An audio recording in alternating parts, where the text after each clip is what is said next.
It's not only news, it's science breakthroughs. Tomorrow's technologies. Advanced medical techniques.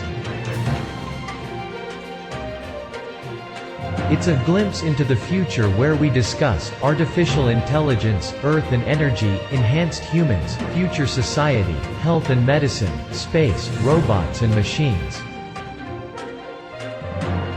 Welcome to Science Bytes with Joe and Craig. Today is Thursday, June 11, 2020. While humans roamed the Earth for the last 300,000 years, the tidal-locked face of the moon silently watched humanity unfold. She has been the one single object that every living creature could see no matter where they were on the planet. She was here for every war, every disaster, every achievement. Billions of people at one time or another have gazed up at her wonder. July 20th, 1969 marked the pinnacle of humanity's triumph. The day humans stepped onto the surface of the moon cemented a long history that proved humans were explorers, and nothing could stand in the way of humanity's desire to accomplish the impossible, not even 238,855 miles of empty space.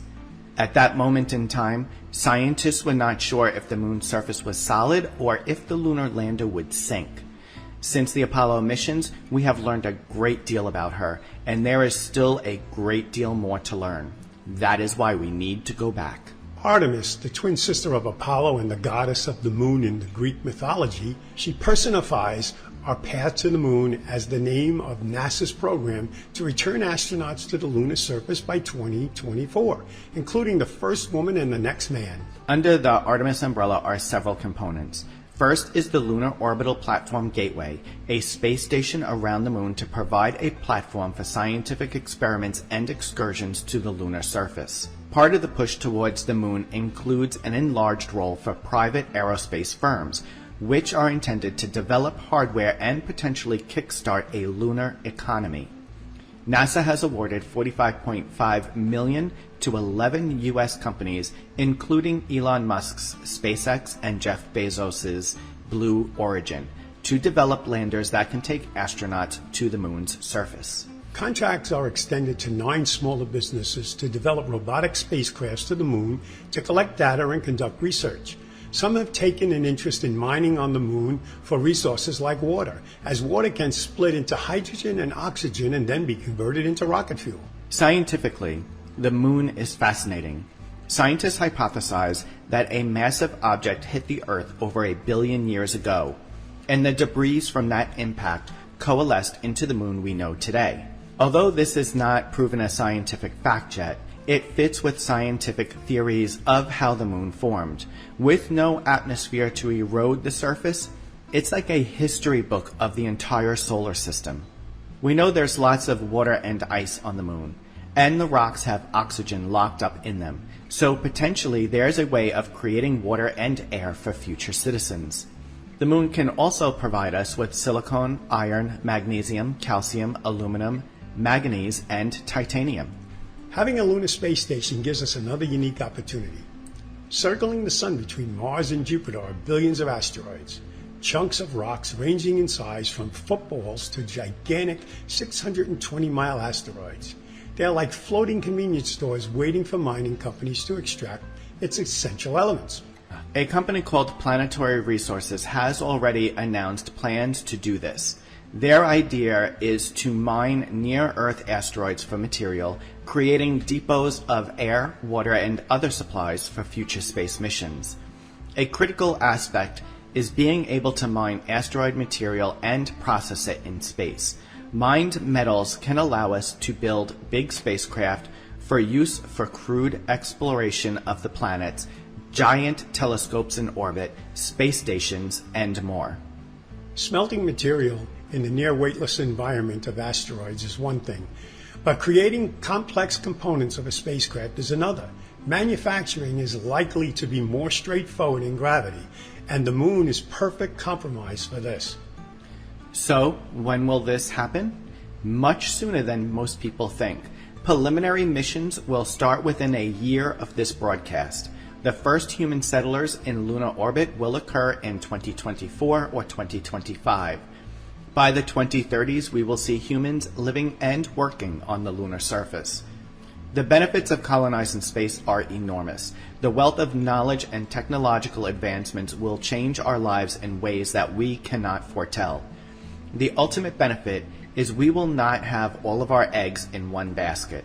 If a calamity befell Earth, humanity would continue to live on and colonize the stars. We are going to take a short break, and when we return, we will be discussing sea level rise in the oldest American city.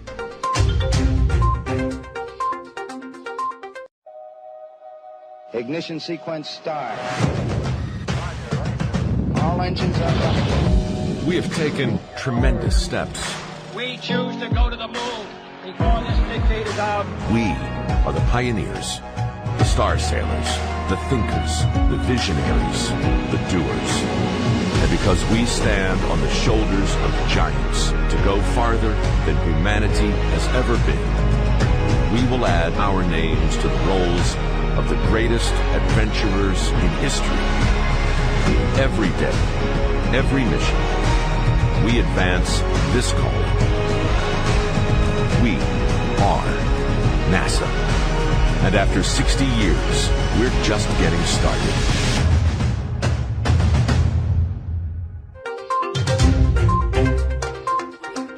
And welcome back to the show. Sea level rise is a real problem. Observational data and changing conditions in such places as Greenland suggests. Then it is underestimation of the future sea level rise everywhere. The IPCC reports offer conservative projections of sea level increase based on assumptions about the future behavior of ice sheets and glaciers, leading to estimates of sea level roughly following a linear upward trend mimicking that of recent decades. Our sea level rise is already above the IPCC projections and strongly hints at the acceleration. Cities, towns, and islands around the world are already feeling the effects. Entire communities and cultures are standing on the brink of collapse, and there are little we can do at this point to stop it. Although this is a global issue, today we are discussing the oldest continuously occupied city in America, St. Augustine, Florida.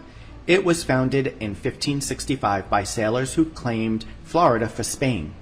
This old city has a quaint feel and boasts a big appeal. Visitors can see why when they stroll along the brick-lined streets and delight in the city's European flavor. With centuries-old buildings, horse-drawn carriages, and hidden courtyards, St. Augustine has 450 years of history to explore. The city's most iconic structure is a 17th century stone fortress built from coquina, a stone formed by the geological compression of piles of tiny clamshells. Whenever Craig and I visit the unique city, you can feel the vast history deep in your bones. Although this is a science show and not a paranormal show, it's worth mentioning that St. Augustine is listed as one of the most haunted cities in America, and ghost tours occur every night. When Joe and I are in town, we meet with friends and generally go to an Irish pub and eatery called the Barley Republic in the heart of historic downtown St. Augustine, right on Spanish Street with our friends Lisa, Scott, Ed, Rita, Steve, Mary, and Jerry. And the food there, I don't know, Joe, the food there's good and I'm missing it. I know. The restaurant resides 3 blocks from the Intercoastal Waterway, and we wondered one night, with sea level rise, how many feet of water would it take to reach the foot of this historic building? The answer is 22 feet. Not much if you have a hurricane, full moon, and high tide all at the same time. Hurricanes have battered St. Augustine, Florida long before European settlement in the 16th century. Storms, however, are increasing in frequency. The state of Florida and the NOAA released a study suggesting that just 3 more feet of water would affect about 80% of the city with monthly flooding. Both Hurricanes Matthew and Irma struck the city. All told, the 2 storms damaged about 40 historic buildings, causing them to be demolished. Why this is important? Because the field of historic preservation has entered a new era, in which every act of flood protection is also a choice that shapes the physical remains of history. Places like St. Augustine are at the forefront of this movement. What they do now may help chart a course for many other North American coastal cities and determine how much of the past they salvage and how much they relinquish. Coastal cities like St. Augustine face some of the most urgent climate-related challenges. According to one estimate, the risk of high rainfall, Atlantic hurricanes, has already increased sixfold between the late 20th century and the 2010s. It is estimated to triple again by 2080. On top of this, any rise in sea level will allow floodwaters to swell higher and intrude into more parts of the coast. The threat posed by sea level rise is especially dire in Florida because of the state's flat topography. The ocean here is rising faster, likely due to an overlap in major atmospheric cycles that cause water to pile up. Recent projections suggest the waters off Florida's Atlantic coast will rise another 1 to 4 feet by 2070. One report states that just 3 feet of sea level rise will endanger as many as 13,000 archaeological sites on the Gulf and Atlantic coasts of the southeastern United States. In the past few years, the solutions under consideration have ranged from conventional to unusual. Barriers like massive and costly sea gates around Venice, Italy, designs for retrofitting historic buildings with amphibious foundations that would float on the water surface when the flood arrives, to hydraulic lift systems that haul buildings upward when the water rises. In times of crisis, human ingenuity can be a force to be reckoned with, and perhaps we can solve this global problem before it's too late for cities and communities worldwide. We're going to take a short break, and when we return, we have a quick bite for you about plants that boost your immune system. Every day, men and women from communities across this nation serve as reserve citizen airmen. I am proud to defend our nation. Proud to be part of a team that helps make a difference. I am proud to be part of something larger than me and to serve my country. We celebrate those who have served and those who are proudly serving in the Air Force Reserve. Our mission is to fly, fight, and win in air, space, and cyberspace. I am proud to be a member. I am proud to protect our... Proud to serve in the U.S. Air Force Reserve. Welcome back for Quick Bite. Do you need a boost of your immune system? Growing culinary herbs on a balcony, backyard, or even a windowsill can be a great way to incorporate them into your cooking creations. There is also a bonus. Many herbs are beneficial to your immune system. Using these flavorful and aromatic herbs can give you an extra oomph to your meal as well as your health. Some herbs are overall immune boosters, while others can help reduce anxiety, stress, tension, and even lift our mood. Reducing stressors or minimizing the effects on your body is equally important in keeping your immune system strong, healthy, and alert. These 6 herbs are easy to grow from seed, and they require minimal care, something I should be able to do. Yeah. Kill At least that'll grow. I doubt it. Yeah. It's worth Plants a try, take one though. look at me, they shrivel up and die. While sweet basil aids to the digestive and the nervous system, if you are dealing with anxiety or stress, it can boost your energy and help release tension. With its antibacterial properties, basil can help ward off infections and colds also. Oregano has antiseptic properties, which are beneficial for fighting off respiratory infections and digestion issues. Oregano is also useful in reducing nervousness and irritability caused by tension and anxiety. Rosemary helps activate the circulatory system and can ease indigestion. If you're feeling down or depressed, it's known for increasing your spirits because of its antidepressant properties.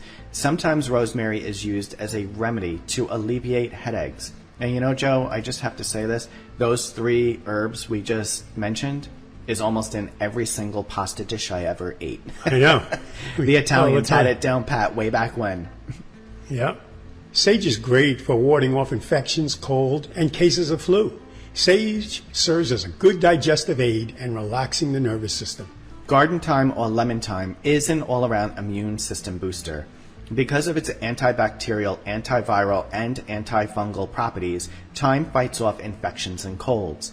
Thyme is also known for calming the nervous system and for easing an upset stomach. And lastly, we have holy basil or sacred basil. This basil is well regarded for warding off viral and bacterial infections as well as colds, flus, and sore throats because of its antibacterial and antiviral properties. It reduces stressors on the body, aids the circulatory system, and also helps with focusing and concentration. And I think these 6 plants is what we all need to consume now. Yeah, kind of easy to grow, too. Yeah, they are easy to grow, except for me. I kill everything. Well, we know that. Okay, that brings us to the close of another episode. Thanks for listening. We will be back again next week with a new episode. You can find all our episodes on My Science Bytes with Joe and Craig for free on Apple Podcasts, Google Play, Alexa, Spotify, and other platforms. Or visit our website, mysciencebytes.com. Joe and I are grateful to you, our listeners, and because of you sharing and subscribing to our podcast, we are happy to announce that we are now broadcasting in 9 countries. If you are new to the show, please subscribe or follow. It really helps move up our rankings so more people can find us. Thanks again for listening, and we'll see you next week.